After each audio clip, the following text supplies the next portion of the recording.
All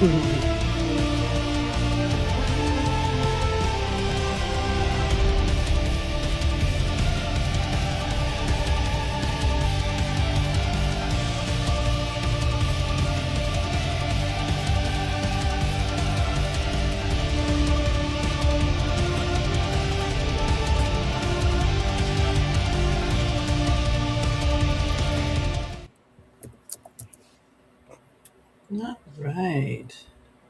Are we going to switch screens? There we go.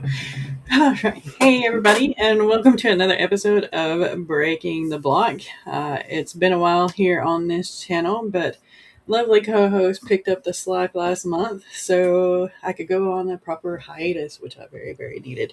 And yeah, I know I still have productivity guilt, but it's okay. I needed it. So, I'm going to let my co-hosts introduce themselves, and we will get right on into it. So, if we want to go, Maggie, Sako. Hello, lovelies. Mama Maggie Ward, independent author, stroke survivor, migraine overcomer, and one of the more prolific writers you've never heard of. Yeah, I've written a lot, and currently, How to Become a Crazy Cat Lady to Survive the Zompocalypse is free for the next 5 days on Amazon. You can go there to get the ebook. I am celebrating Zombie Survival Awareness Month as part of the Zombie Readathon and May. So, yeah, enjoy. Everybody loves cat ladies versus zombies. Hi, folks. I'm Sako Toomey, also known as Cass Voight. I write horror under Cass Voight. I am published 6 times over, half of them self-published novels and half of them anthologies. And I am on Substack and Blue Sky and Facebook and all the things, except for X. I'm not on X or TikTok. But I have an art Insta, and if you Google Sako Toomey or Psycho Sako, then you should find all my stuff. Please drop a line sometime. I would love to hear from you. All right, and I'll have the links in the description box for both of my co-hosts here soon. I just have like the normal thing that I have on all my videos up there now, but I'll fix it here in just a sec. So we have an Eva. Algorithm is nearly completely true crime now, so I've had to make a call. Oh no. Have a Jocelyn. And yes, my hair is black at the roots, and then it goes down into purple. But in some lights, like the yellow light up here, the ends kind of look blue. And some of the top pieces. So, but yeah, just watching your videos. No, it looks purple, but because of the fade into, it wasn't. If it was my screen, YouTube discoloring, it looks exactly like black into purple. Cool. I noticed the blue, I guess. I don't know. It was so unexpected with the background. I was like, is this hair? All right, cool. Zombie survival awareness. All right. So. Also my birthday month. Yes, very much so. All right. And we will get right into our questions. So the first one we have is kind of this is going to be more like a how-to, breaking the block, but that's also what we're here for, right? Right. So the first one, Sako just did a lovely post on Substack about this a couple of days ago. Sunday. Last week. Okay. Time and me don't work anymore. But we're going to be talking all about productivity guilt and how to overcome it. So, Sako, since you did the post and everything, you want to start out about like what productivity guilt is and how you overcome it and all that good stuff. Okay, so productivity guilt is literally guilt over productivity. So maybe rest feels uncomfortable instead of restorative, or you finish something and instead of satisfaction, you immediately think of the next project or task, or maybe you downplay your accomplishments. Maybe you can't enjoy leisure without earning it. You overestimate what counts as productive. You compare behind the scenes shots on, let's say, Insta or Facebook. Your behind the scenes doesn't look like their finished project. And you also feel a low constant pressure hum when nothing urgent is happening. There's this, I'm forgetting something, or I should be doing more right now, or there's no clear done point.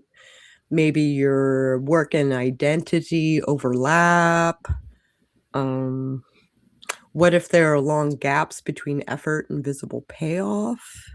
Which I know you novel writers suffer from, like, epically. And that can breed productivity guilt, like, super efficiently. I know that I suffer from a lot of this because I'm that quintessential Gen X mom, worker, volunteer, superwoman. And when I had a stroke, everything stopped, like hard stop. And suddenly I was having to ask help for everything from cooking, cleaning, taking care of my kids. I couldn't drive anymore. I even had to help to get up to go to the bathroom. And, for somebody who did 100,000 things a day, to go from farm mom life, work life, volunteer life to recovery life was extremely difficult for me. And like even now, like when I'm writing, publishing, editing, when I'm doing all the things and the things plus the things after my stroke, I hit moments where there are days I just can't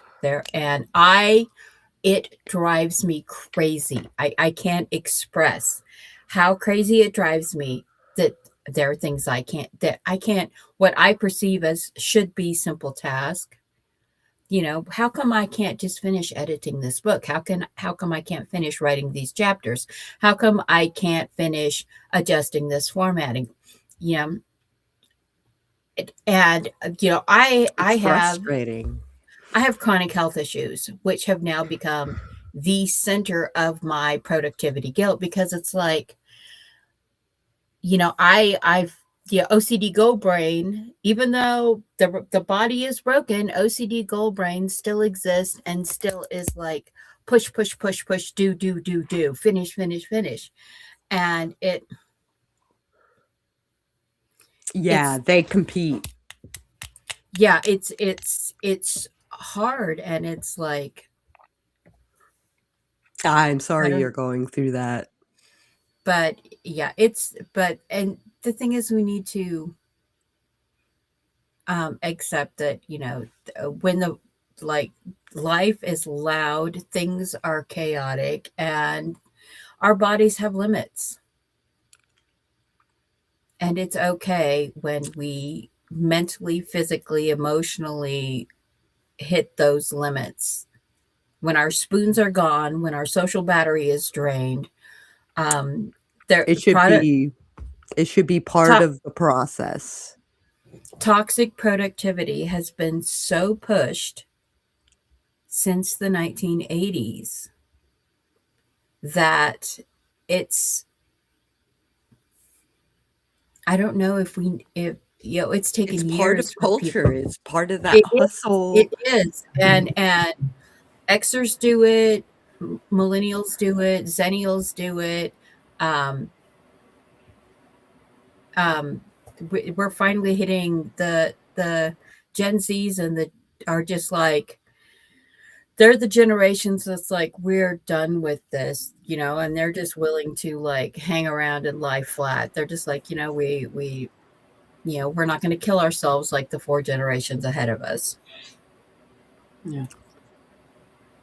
Which I'm proud of the younger generations being able to break that cycle because, yeah, it's look at all the mental health My awareness that came around during our time because of, well, mostly because of the productivity and the boss mom mentality and all this. You have to make this amount of money every year or you're just nothing kind of thing. So yeah. my niece, who is 13, she is a gifted child and straight A's in her advanced classes and stuff like that. But she feels like if she falters just a little bit, everything will fall apart.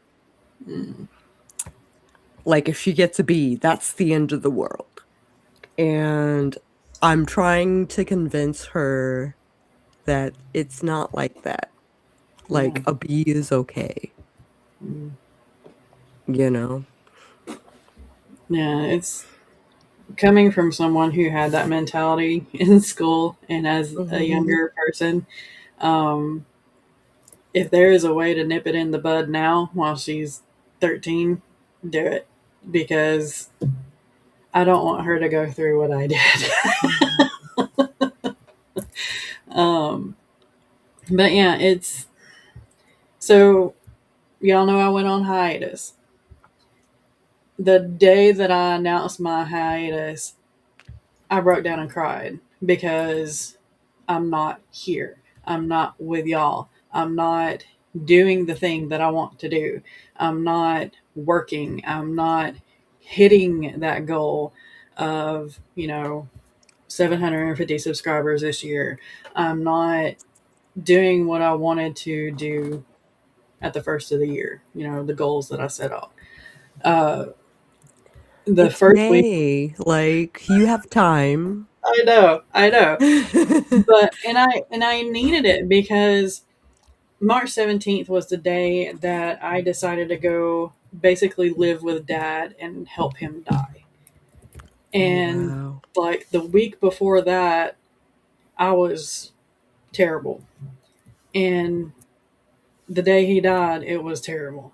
So, in the whole month of April, while I had some awesome things happening, uh, it lasted for like 5 minutes. And then that guilt was set in like, why am I happy?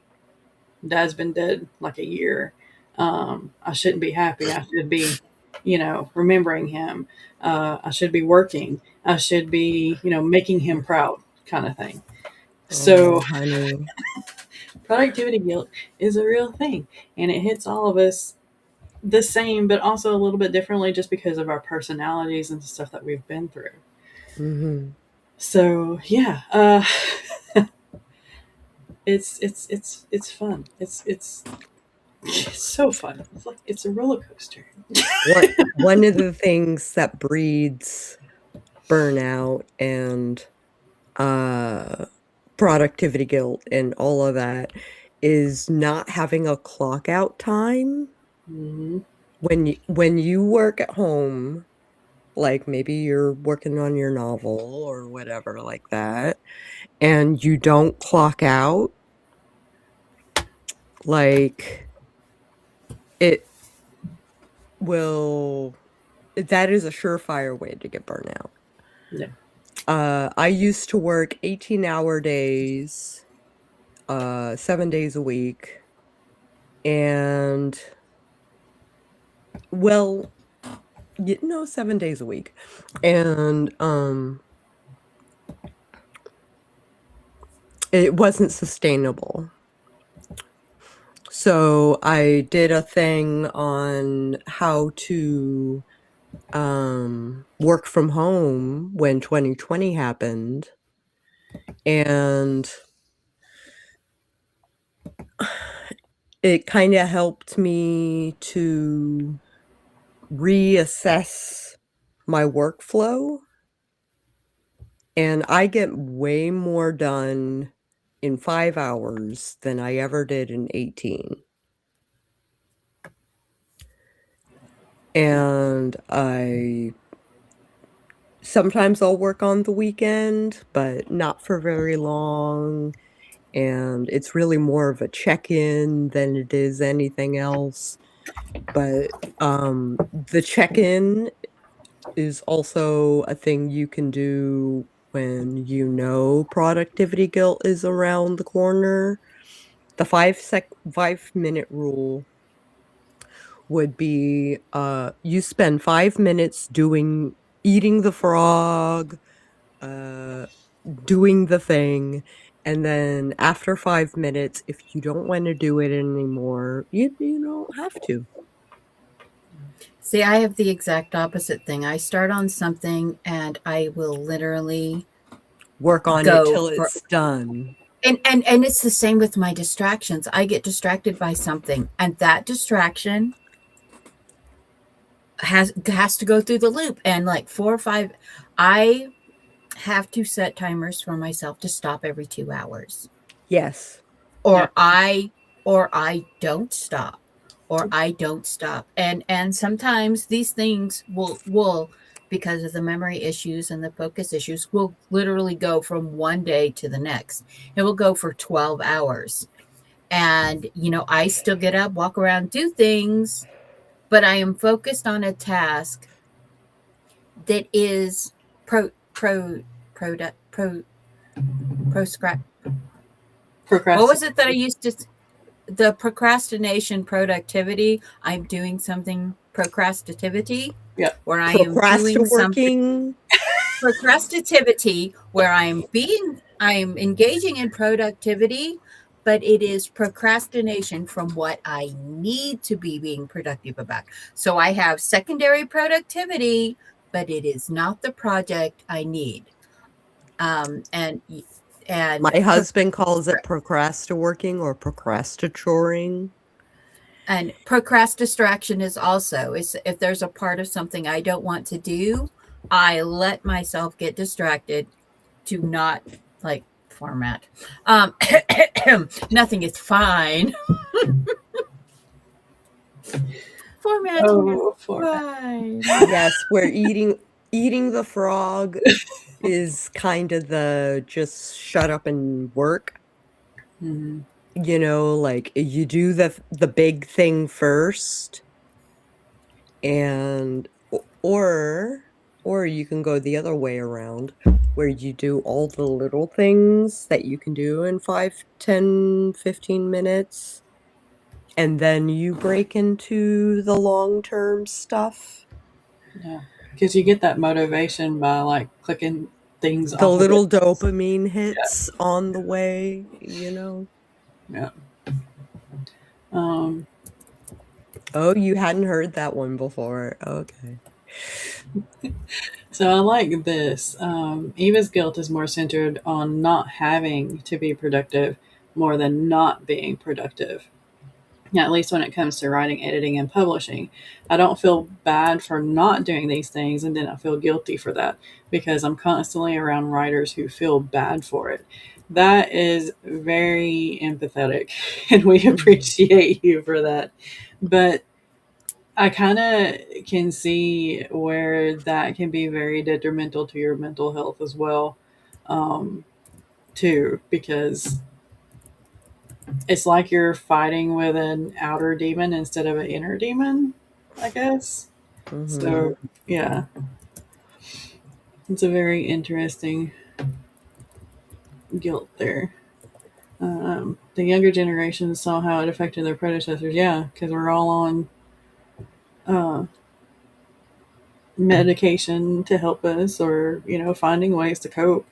And sometimes it works and sometimes it doesn't, and they see all of that. My son also struggles with failure, but we work on it constantly. Yes, he's naturally competitive. Yeah. Remember to share this dream with all your friends. I think being competitive with ourselves, not our real selves, with our ideal selves, I think that is one of our biggest problems. Is like, I look back to the year that I published 15 things. Yeah. I mean, I was doing a book every month, and I did 3 anthologies. Yes, you did. That was. And that year was such a high for me. It was like the best cappuccino I had ever had for 12 whole months. And then the next year I only did 7 books. And the year after that I only did 4 books. Yeah, but that's still great. But it's only. No, not only is an evil word. Only is an evil word. Evil word. Only word. This one, I think, has like 2 answers, whereas big is like the most challenging. It might not take the most time, but it's the most challenging to you. Like, formatting is for me and Maggie. It doesn't. I format. I know. I know, but I don't have the money to pay for you. I also work for trade. Work for trade. Yeah, I still owe Jared a beta read because I just this month with my mother's cancer diagnosis and her terminal and like already in hospice and all last month and this month, I'm so far behind, and it's like, yeah, I understand my sister screaming to all our relatives about me not staying down there to help, but I cannot live at that elevation. I was literally using a cane the entire time I was in Texas because the vertigo and the brain fog were so bad. And it's been over a week and I'm still not recovered. I don't miss I don't miss deadlines that matter. It's making deadlines matter that I struggle with. I don't have to do things. Yeah. See, my brain is like must finish the task. I have that. I have that Gen X programming, which is you're why not behind. If it's not finished, you're behind. I disagree. I've been working on borrowed time for 2 years.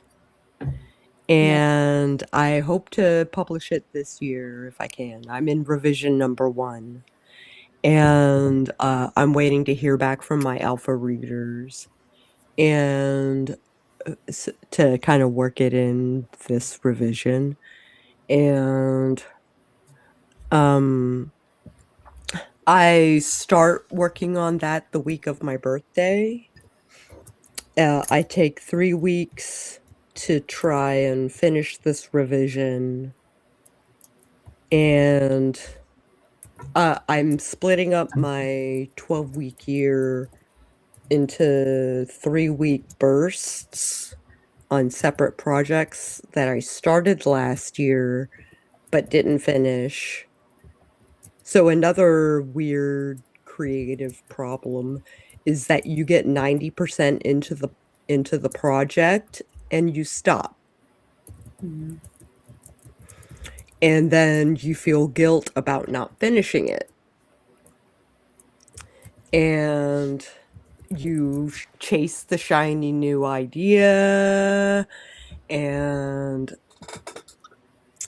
so that is something that I'm trying to overcome as well. Gotcha. I love shiny new idea. Yep. It's why I have a 200 document story seed folder. Yeah. And a couple of notebooks that were sent to me by friends that I have now filled with scribbles. Like, so this Oh, yeah. I recognize that. We're not going to talk about the fact that this is now completely filled with scribbles of airless. Oh, wow. You didn't get that long ago. I guess I need to send you another one. Okay, so maybe I am word vomiting, social issues going on in Hey, that's great though. certain anti-women climates, and yeah. I got you. So, but yeah. April did turn interesting. It was a really odd mixed bag. Oh, Eva thought that you meant you had a near death experience and were working on borrowed time for 2 years, and that hit. Oh. Yeah. I've been doing that for 11 years. Mhm. Borrow Time is the name of my project. Sorry. I should specify. It's all right. It's all right. And the first night in Texas, we had to change hotels before we even unpacked because they took a dead body out of the room behind us. Awesome. That is so awesome. I'm not kidding. What? we were walking. Okay, first of all, the hotel was kind of laid out weird, which kind of really bugged my OCD because all the even rooms were on one side of the motel and all the odd rooms were on the other side of the motel. Mhm. So we were walking around. My husband parked on the wrong side, and I was like, he's like, there it is, the 120s. We're 128. And then I looked and I'm like, those are all odd numbers. So I went walking around with my cane because I had vertigo. And I found our room, and we were right on the end, and the room was terrible. The room was nothing like it showed on hotels.com. Of course. So we were already grumpy about that. And as I'm opening the room, a police car shows up. And as TDM is walking to the room with the luggage because she flew out here to drive with us to Texas because I'm not supposed to drive, another police car shows up, and then another police car shows up. And God rest this poor man's souls. Three cops showed up looking for him. And then an ambulance. And then a few minutes later, they just rolled him out on a covered stretcher and drove him away and taped the room shut with police tape and left one standing there. And we went, yeah, we're not staying in this hotel. Yeah. And literally the girl in the room next to us had just finished unpacking when I got to her room. Mm-hmm. And before the ambulance left, she had already thrown everything back in her car and driven away. And we did the same thing. So did like 5 other people. We were all like, Nope. what in the actual? And I'm like, and first thing, and this is how much TDM knows me. She was like, did you bring sage with you? That was the first thing she asked. And I'm like, I will sage us when we get away from here. And my husband is so tolerant. He is agnostic, and he's very tolerant. And he's just like, yeah. Are you done now? And so we went to another place, and it was really nice, and they were really nice. We went to check in there, and they were like, so how's your day today? We're like, oh, we just left the other hotel because they took a dead body out. And he was like, can I offer you complimentary room service? he was like, yes. It was so nice. But yeah, that was after driving through this huge 12 hours through just nothing but storms to get there. We went to see her, and hospice care is hospice care for a reason. Something I've worked with, and everybody's like, you're so calm about it. And I'm like, yes, well, issues. Yeah. If you are going to treat your family members bad, do not expect them to not be sad. Mm. And so, yeah, it was an interesting drive. It was an interesting first day in Texas, and second and third day, and just, it was fine. I am home. It's fine. We had the baby shower yesterday, so Nice. happy. I want to talk to you, Maggie, before we split up for after the show. But like, Yeah, we should chat. Yeah. Anyway, sorry, off topic. Squirrel. Yeah. Please, nobody. Please, I'm going to tell everyone here. Do not be sad. I mean, have sympathy, of course. Have empathy for someone who is dying after smoking for 68 years of lung cancer. The only 12 years of her the only years of her life that she did not smoke was the 12 years that I took care of her. Oh, wow. So, yeah, she's born in 1945, started smoking when she was 16. So, yeah. Also, you cannot be toxically codependent, narcissistic, and manipulative. You cannot harm your daughter's daughter all her life and then start harming her daughter and use the excuse of discipline. Yeah, no. Especially like, my eldest Ash is autistic, and she has, when she hears things, her brain has to translate them. She does not hear, like when you say something, she has to translate it into autism speak before she can do things. Hi, Margaret. And so, but my mother was physically, verbally, and emotionally abusive to her and manipulated her sisters into covering it up. So the times when I wasn't around, she was extremely, and we've had Ashley in therapy for 15 years because of it. And when asked, do you want to go see your grandmother? And she's like, did my grandmother ever apologize? And it's like, no.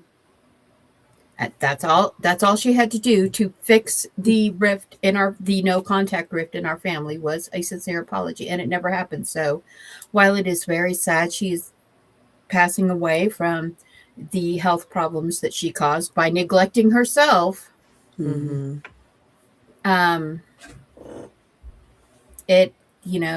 life has consequences. Yay, Margaret. Yeah, it took me a minute for this. I'm like, narcs, when did we start talking? Narcissist. I mean, unless they are getting help and amending their own. Yeah. Yeah, the worst part is there is a grandson that is the same age as the youngest, my youngest, and he was a boy, and boys get autism. I'm like, B, you're a nurse. You know that gender has nothing to do with who gets ADHD, who gets ADD, who gets OCD, who gets,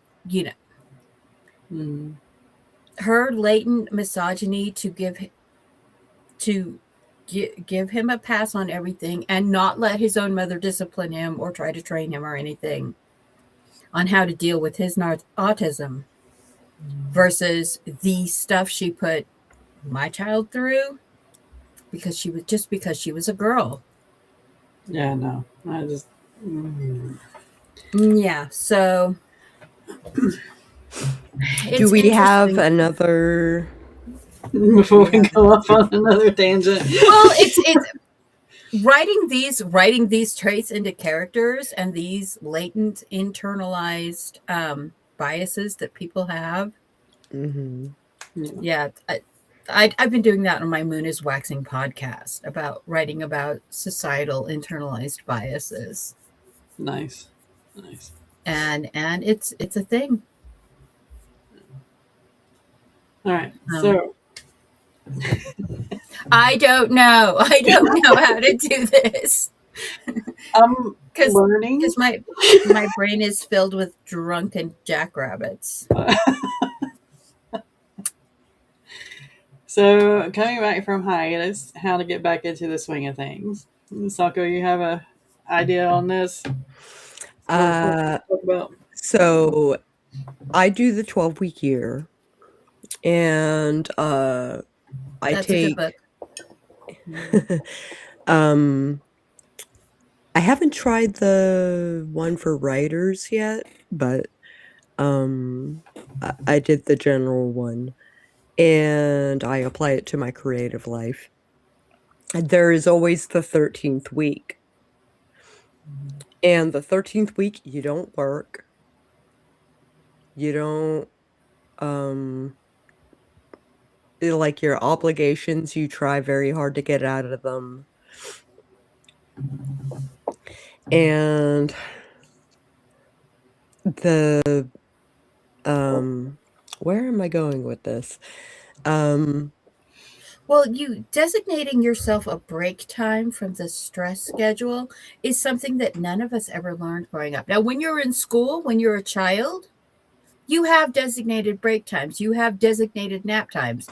You go to kindergarten, you got a break, you get a nap time, you move up into school. And as you work through school, the further you get through in school, the further that goes away. Which, I was lucky enough throughout high school that, first of all, I was on work release, but I also, by the time I was a senior, I was on work release. But I was lucky enough to usually have in the middle of the day scheduled where I was a library aide. So I had that break hour in the middle of the day, which actually helped me studying. And that is something that we don't do as adults. We're doing it in kindergarten and preschool. And by the time we're graduated to adultism, it is a disease. It is a disease. No, it's not. By the time we're into the adultism part of our lives, we have been trained out of taking breaks.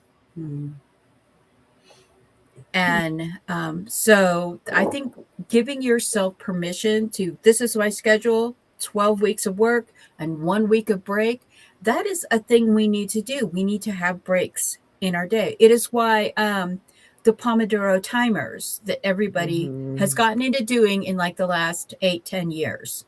Yeah.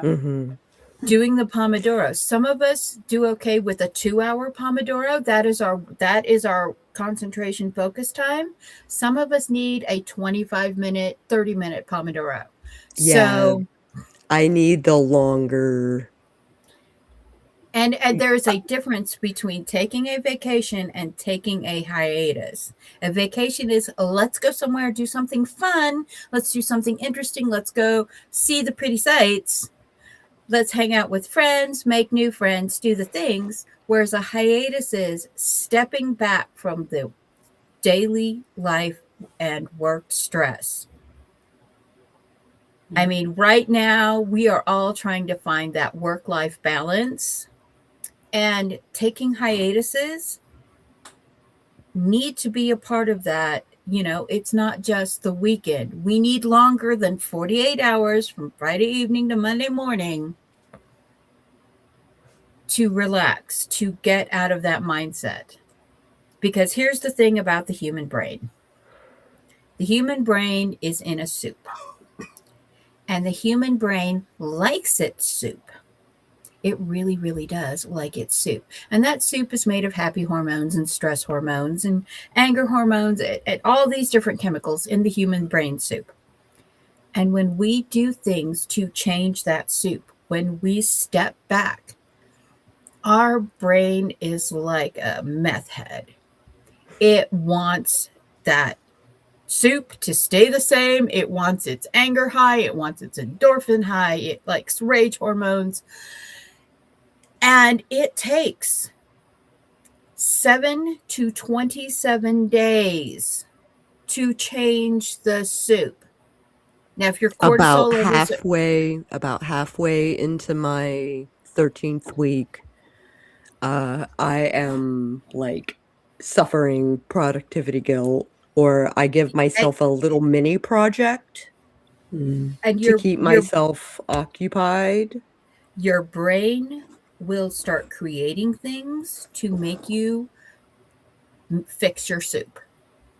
And the soup is bad. Soup is bad.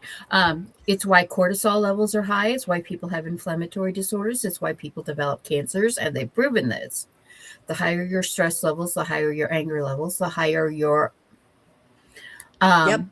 This is part of the reason that addiction becomes such a thing. It is such a hard thing to break, because your brain likes its soup and it will do things to it. Your brain will sabotage you to keep its soup the same.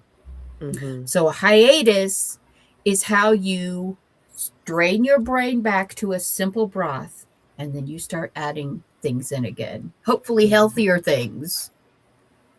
Yeah. Throw some carrots in your soup. Sorry, Margaret. I have reactions set on my. Hold on. There we go. Yeah. So vacations are nice. Vacations are fun. Vacations are endorphin hits. You can have little mini things in the day to give you those endorphin hits to help tweak your brain soup so it's not so bad. But long-term changes require a complete step back from your life, a complete downtime. And so, it's part of the process. It is part of the process, and starting back from that, it needs to be a step-by-step thing. You don't just come back from vacation and say, I'm going to write 120,000 words this month. Yeah, you do. Unless you're Sam and you're like, I'm no hero. What? That wasn't even vacation. That was me switching from first shift to second shift, and I didn't know what sleep was anymore.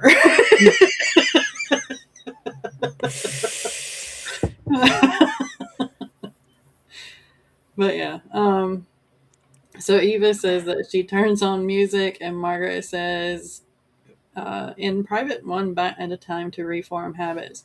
Yeah. So speaking of habits, I've noticed which habits I've kept during this hiatus. So I know those are ingrained and those are good. So I know I don't have to work on those anymore. Okay. So now I can add in new habits or time frames or something like that and just grow from there. That's a good thing about hiatuses. You realize what you keep doing because it's natural to you now. So yeah. And usually those sometimes are good parts of the soup or good bites. You can at least build off of them. Eva says, I just allow myself to have seasons, phases, and don't do things for a while and then do them again. Transitions. Nice. Had a block for like 9 months, which wasn't intentional, but definitely noticeable. Oof. So my project, my little novella, I haven't worked on it since November. And yeah, I have a little bit of guilt about that, especially if I want to finish it by October. So I'm gonna devote 3 weeks to finishing this revision and hopefully, or at least preparing my alpha readers to actually read. And it's a quick read. I don't see the problem. I haven't touched Werecow in like 5 months. I know I promised I'll publish it in October. I promise I'll get it done. It's not that. It's like I haven't touched Werecow in 5 months either. Taking a hiatus, so the time off of working on a novel, like especially if I have like a year-long battle plan, I have to plan a month where I don't work on it. I formulate ideas. I am too close to the story to continue working on it. And that is integral. Like even when I'm working with BC Brown, we both take a break. Well, see, I meant to. I always take a break after I finish writing something. After I do the first set of the 15 steps of editing, after I do that first 15 steps, and it's off with the betas, I try to take a break. I give it a month or two, and then I pick it up again. Mm-hmm. But I haven't picked it up again because it's life and migraines, and yeah, and it's okay that I haven't picked it up again. I know the Yes. things that I need to do. I have my plan of editing set. Um, it's just yeah, Daisy gonna smack me. I know, Rachel. I know she's gonna hoof me, and I'm gonna be real regretful. Yeah, it's okay. You can block it. Margaret says, any thoughts about why sometimes doing a thing publicly helps you make a deadline? It does. YouTube channel. Mhm. But sometimes keeping it private allows you to do things without scary stakes. Yeah. Yeah, Like that's I did. fair. Yeah. I didn't announce that I had the last 3 books in the My Husband Wants series done in 5 days each until after I had all of them done. Whew. So yeah, doing it in secret is also kind of, I don't know. I like doing things in secret because then I can like surprise y'all with it.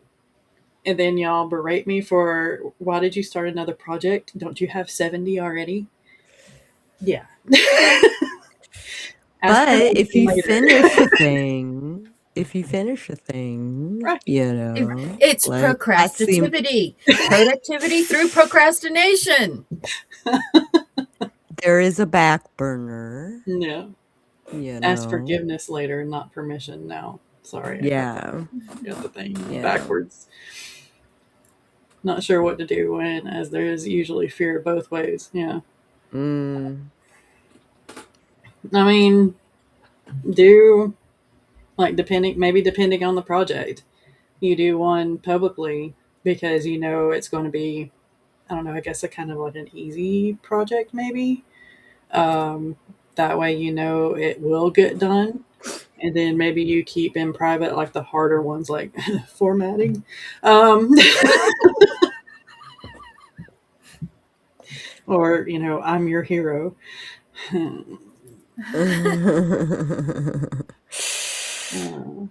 For me, content creation helps me get things done, so I have something to make content out of. Yes. The times I tried to make it a deadline, nah. You a refund if it didn't come back. Yeah. We do this, yes. Going from big life changes directly into a writing challenge. Why not? Um, I did NaNoWriMo when my grandfather was like dying of lung cancer, Mm, and I that was my first nano, and I won. no. You So needed if you have distraction. a really stressful life and you devote time to your book, like then it could be a way of coping. Mm. And there's two sides to this coin. Yay, balloons. Reactions. Maybe I should turn them off. Um Maybe just do this for 2.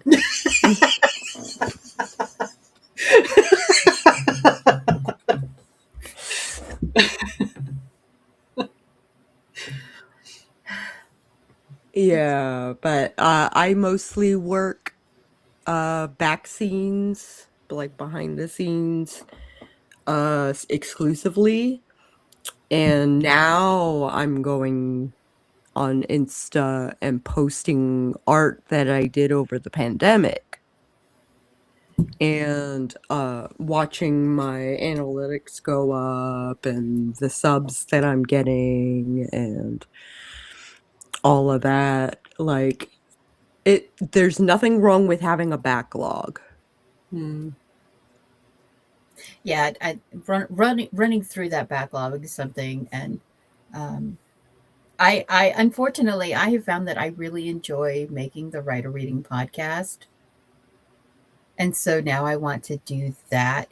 Which is very time consuming. So now I want to do that instead of things that I need to do, like formatting Stars Over Pagosa, which is supposed to publish on the 20th. Ooh.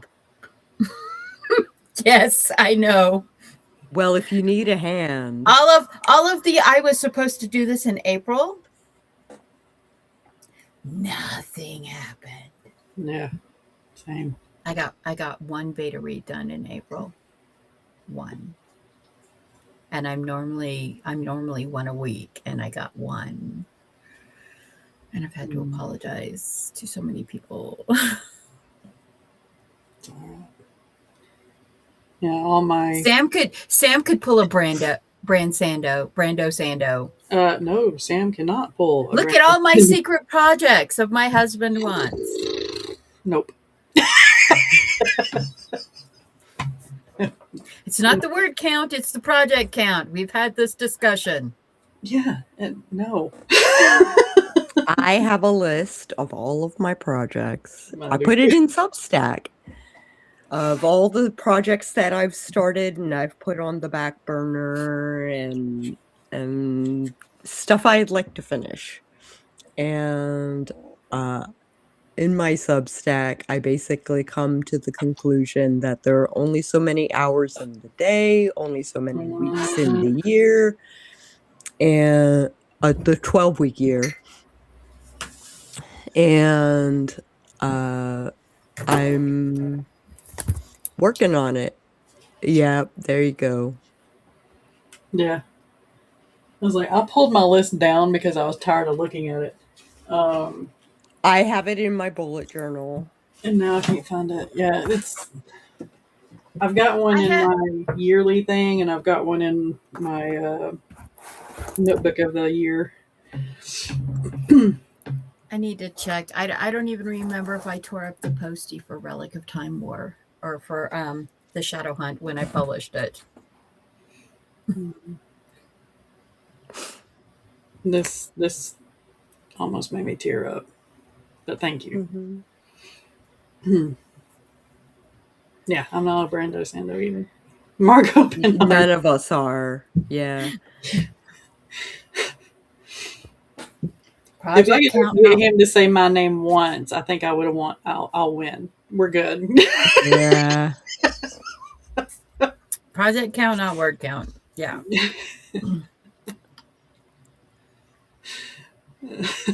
See, I'm like Margaret. Substack. I have a Substack. Oh yeah, I need to do that. Yeah, no. I haven't done a Patreon post since December. So I have all but left AuthorTube.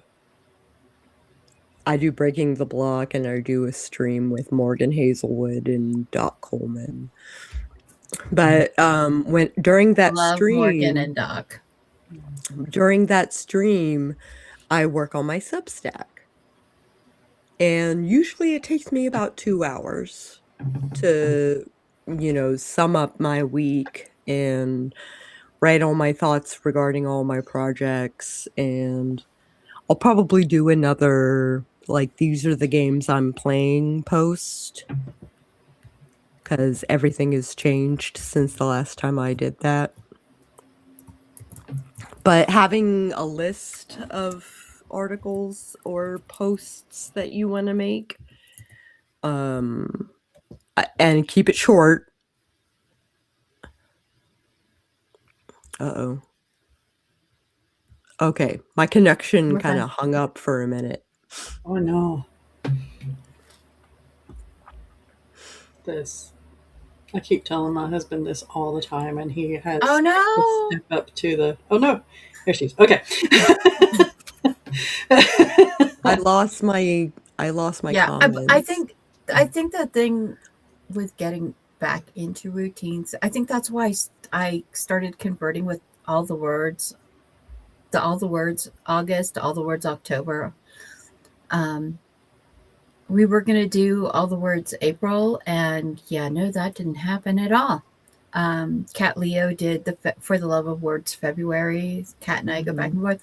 And I think these easing ourselves back into the writing habit, into the creative habit, into the whatever habit you need to build. I think, you see all these self-help books that are like, just do it, blah, do it this, organize, micromanage your life to the points where you're doing. And sorry, Rachel, I'm not targeting any group, but you know what I'm talking. Do your morning notes and your evening notes, and do your weekly notes and your monthly notes and your quarterly notes.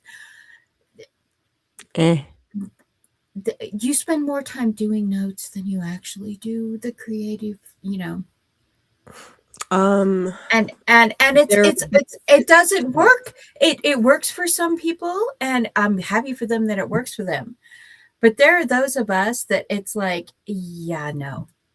Yeah. I would spend more times doing the side quest tasks, than I would the primary task. And I cannot, I can't. And there are people that get mad at you that you just don't understand the system and you haven't tried hard enough. And now my brain does not like your system. I have to have my own system. Like a mirror full of Post-it notes with a bunch of things on it that I can get the endorphin hit from peeling the notes off and tearing them into little pieces when I'm done with the project. I want to hug Rachel. Yeah. Yeah, I don't do the note thing either. I don't do the note thing. Yeah. And I take the bare bones of what everybody says and I just smush them together and I create my own little ball of planning, and that's what happened. Yeah. I have like 4 tag videos that I need to catch up on too. I have a video that I filmed in February that I have yet to edit and put up. And I have a haul video that I haven't even started, but all the crap is still in the bag. And that was March 6th.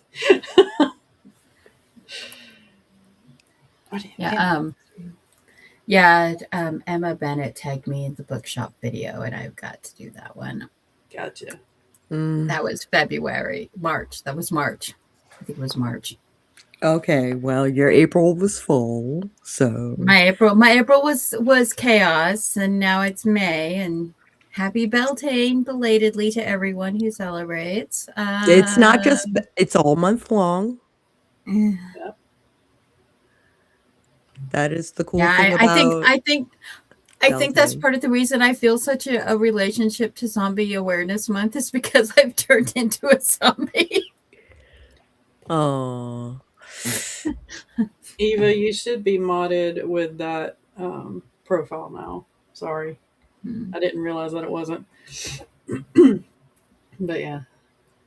I like this. Pee Wee Herman aluminum foil ball of planning. Oh yeah.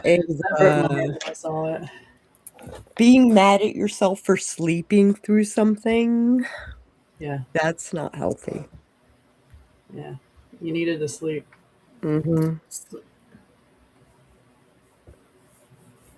right. So it is almost an hour. Do we want to hit one more topic or do we want to save it for next time? I figured we won't do one on the 10th because it's Mother's Day, just in case, everybody wants to do their own thing. But we will do brunch with your mom. Yeah, exactly.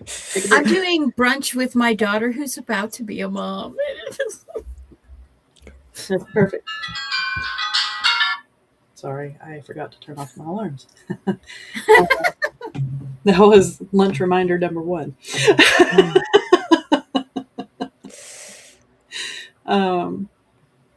I didn't need to sleep. It was a coping mechanism I could have done without, but thank you for the well-intended, intentioned advice. That is awesome. All right. So we won't see you on the 10th, but we will see you on the 17th? Yes. Okay. 17th. Yeah. Yeah. I think give yourself the grace to have a break. Give yourself the grace. And remember, taking a hiatus is not taking a vacation. So, and you're allowed to do that. If you are at a point, like I think it was Margot was saying earlier, she's been blocked for months. She is not the only one. I know so many people who have just hit this wall as the 2020s have been going further and further into chaos. People are hitting walls and they're like, I can't get around this wall. I can't get over this hump. The mountain is there and I don't have the strength to climb it. Mm-hmm. It's okay to hang out in the valley. It's okay to go around it. And this idea that, well, you started this, you have to finish it. That is my toxic coping mechanism. That is my toxic trait. 100%. You started it, you have to finish it. No, I don't. No, I don't. Yep. Yeah, I start on the 18th on my project. So Will I'm feeling Airless pretty good. Will Airless ever get typed in and published? Or is it just me venting about the fear for my daughters and what I wish we could do to change it? Yeah, probably. And probably not. It's okay to say, I can't do this right now. I need to step back. Yeah. It is. It's not okay to beat yourself up over it. Mm-hmm. Even though all of us are prone to do so. Mm-hmm. All of us have been societally programmed to do so. Mm-hmm. Y'all are a riot. I love you. I love you all. I really do. I have missed y'all. I really have. Because I told myself I was going to take a true hiatus and not even watch YouTube channels other than the stupid ones my husband pulls up every night. So every Sunday, my favorite YouTuber who revamps houses, like derelict houses, is my guilty pleasure. Like, it has nothing to do with anything that I do. And I just drink my coffee and watch her revamp a house and get dopamine hit after dopamine hit after dopamine hit. And that is such a part of my week that is just part of my process. Mm-hmm. I've started watching a lovely English lady called 30 Plants, and she is working her ways into her 50s on her own, trying to figure out who she is in her third life. And she drops a video once or twice a week. I watch those, and I don't know why, but I will put up the storm chasers, the guys that are running after the tornadoes. And I'll just put that up and let it play. I don't know. Maybe it's because back in the 90s, I would just put Twister on and let it play as my background noise because it was that movie for me. Yeah. And now I just will put up the Storm Chasers, what is it? Reed Timmer and Max Velocity and Ryan Hall, y'all. Yeah. Put up those channels and just listen to them. And the tornado is taking out Enid, Oklahoma. Which, fun fact, we were driving home on the backside of that storm front. And it was like, oh, well, this is fun. This is fun. All the trees, all the debris. Okay. All right. Oz. I don't want to go to Oz. I don't want to go to Oz. All right. But Eva says, so help Sam get to her goal of 750 subs. So everybody, get funky with the buttons and also ring the bell. Yep. So know when, and put it on all. Mm-hmm. So you know when Sam goes live, and on Sundays at 11, there's a good chance that you will find another episode of Breaking the Block. Yep. Also, when the stream is over, the not an algorithm is now tracking this. So when the stream is over, refresh the page and leave a comment below. Just let it run for 3 or 4 minutes, refresh the page, leave a comment below, because that is one of the things they are now tracking. Mhm. So the commenting chat doesn't count the same way as the comments on the videos. Right. And it's about the interaction now. It's Yeah. everything has become about the interaction with the videos. Mhm. So yeah, that's what we're looking at. All right. I Okay. appreciate y'all. Y'all need to do your outros. Okay. Do you want to go first, Sako, since I went first last time? Sure. Hi, folks. I know some new people popped in while we were talking. So if we haven't been introduced to each other, I am Sako Toomey. I write horror under Cass Voight. And I am on the internet as Psycho Sako or Sako Toomey. And you should drop a line sometime. I would love to hear from you. And I am Mama Maggie Ward, independent author, stroke survivor, migraine overcomer, and one of the more prolific writers you've never heard of. This week I have How to Become a Crazy Cat Lady to Survive the Zombie Apocalypse. Pharaoh's famous fungus killed us all. Is free for Zombie Awareness Month. And I dropped the price to $2.99. To the lowest price Amazon will let me drop it, so I can have it on sale for the whole month instead of just their little short sale thing. Yeah, Cats versus Zombies and Crazy Cat Lady Librarians. Here we go.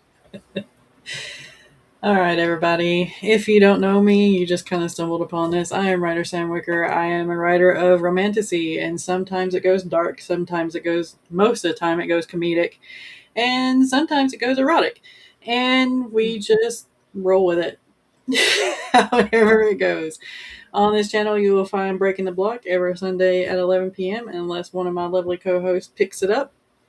There is a playlist which I will be touching up since the last of March to add all the Breaking the Blocks to it. So make sure to check that out. We cover a lot of topics that are writers basically helping writers. And we will see you on the 17th for another episode of Breaking the Block. Bye.